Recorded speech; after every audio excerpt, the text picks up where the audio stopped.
In the quiet rolling hills of Letcher County, Kentucky, elected officials aren't just names on a ballot, they're neighbors, friends, familiar faces in the local grocery store.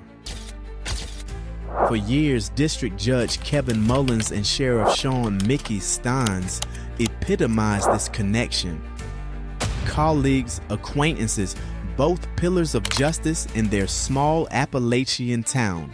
But on a seemingly ordinary September afternoon, Sheriff Sean "Mickey" Steins is accused of fatally shooting Mullins. Sheriff firing at the judge multiple times. This case is definitely not a whodunit, far from it. It's more of a why did he do it? that bond shattered in a hail of gunfire. Position. Sheriff's teenage daughter's phone number was already in the judge's phone, ripping apart the fabric of Whitesburg and leaving a chilling question hanging heavy in the mountain air. Judge Kevin Mullins engaged in sextortion acts inside the same chambers where he was killed. I gave him oral with my shirt pulled down, and whenever we were done, he threw money in my face, told me to clean myself up. Why did the sheriff kill the judge?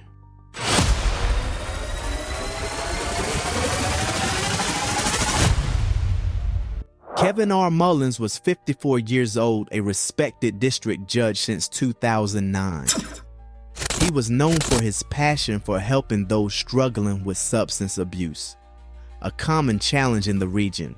Sean Steins was 43, the county's elected sheriff, a position he'd held since 2018, having been re-elected in 2022. Steins wasn't just a sheriff. He had previously served as a bailiff right there in Judge Mullins' court for years. They knew each other well, had worked alongside each other for over a decade. To the community, they were an integral part of the local justice system, almost a team. The morning of September 19th, 2024, began typically enough. Judge Mullins and Sheriff Steins, along with several others, shared lunch. The specific conversation remains unknown, but at some point during the meal, the judge apparently suggested a private meeting with the sheriff in his chambers later that afternoon.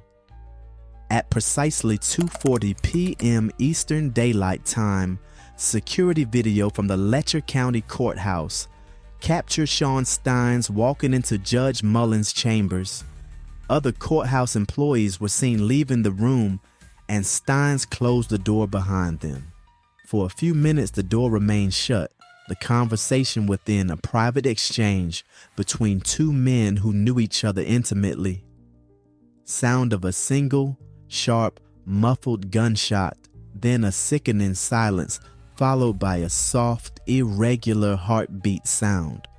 What unfolded next was captured by the cold, silent lens of a security camera inside the judge's office. At 2:52 p.m. Eastern Daylight Time, mere minutes after the door closed, the video shows Sheriff Steins pulling out a gun. Judge Mullins was seated at his desk. Steins fired. The judge hit, attempted to take cover, ducking behind his desk, but the assault was relentless. The video shows Steins walking around the desk, deliberately pointing the gun and firing again. Then, as he was about to exit the room, he stopped, turned back, and fired once more. Judge Kevin Mullins was struck multiple times. He died there in his own chambers, surrounded by the silence of the courthouse. Minutes after the gunshots, Sheriff Steins emerged. He surrendered without incident to authorities. The community of Whitesburg, a tight-knit Appalachian town of just over 1,700 people, was plunged into disbelief and profound shock. How could this happen? The sheriff killing the judge inside the very courthouse where they both served. Steins was quickly arrested and charged with 1 count of murder. He was transported to a jail in another county, held without bond. Days later, he formally resigned from his position as Letcher County Sheriff. To this day, Kentucky State Police have not released an official motive for the shooting. The The question of why remains the most agonizing piece of this puzzle.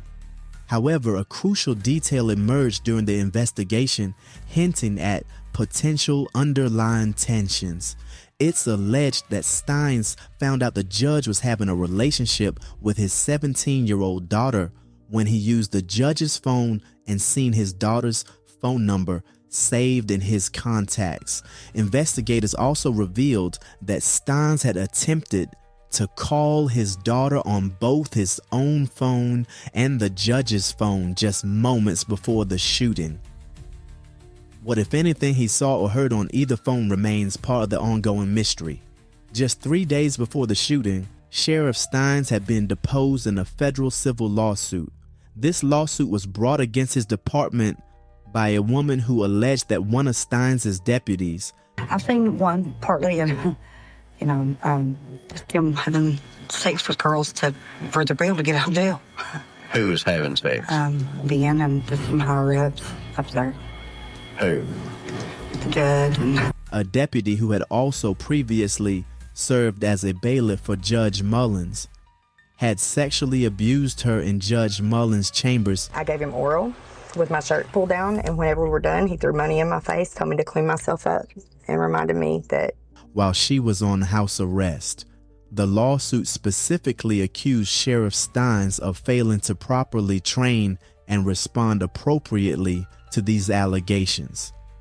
While no direct link has been proven, the timing of this deposition, involving the very chambers where the murder took place and a deputy connected to both men, has fueled intense speculation within the community and legal circles. Sean Steins has pleaded not guilty to the murder charge.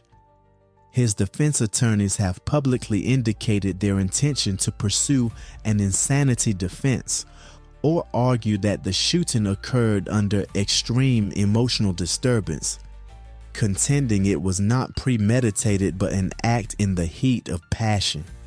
The court case continues, with hearings addressing motions for bond and attempts to dismiss the indictment. A special prosecutor has been assigned, acknowledging the deeply personal ties of local officials to both the victim and the accused. The murder of Judge Kevin Mullins by Sheriff Sean Steins remains one of Kentucky's most shocking and perplexing true crime stories. A community grapples not only with the loss of two prominent figures, but with the enduring, unsettling question of what could drive a lawman to turn his gun on a judge within the very halls of justice he swore to uphold. The search for the full truth and for true closure continues.